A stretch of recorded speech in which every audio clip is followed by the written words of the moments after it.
అందరికి నమస్కారం. నేను మీ దయానంద్ ముదిరాజ్, వనపర్తి నియోజకవర్గ కంటెస్ట్ స్వతంత్ర ఎమ్మెల్యే అభ్యర్థి. ప్రస్తుతము జరుగుతున్నటువంటి రాజకీయ అంశాల్లో నేను చూస్తున్న అంశము, ఒక రాజకీయ నాయకునిగా ఎదిగిన తర్వాత మనిషిని మంచిగా గౌరవించడం, మనిషిని మంచిగా చూడడం ఆపేస్తారా అనేది ఈ మధ్యన కొంతమంది నాయకులను చూస్తుంటే నాకు అర్థమవుతుంది. కనీసం నైతిక విలువలు అనేవి కూడా పాటించకుండా, ఐ మీన్ పార్టీలని, వ్యక్తులని, సంఘాలని, ఇంకోటి వాళ్ళ మధ్యన ట్రాషెస్ని,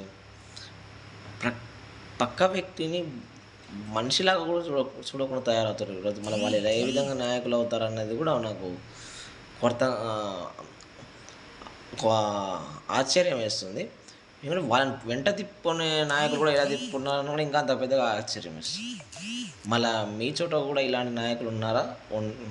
ఉంటే కామెంట్ బాక్స్లో పెట్టండి, మీ అభిప్రాయం తెలియజేస్తారని కోరుతున్నాను.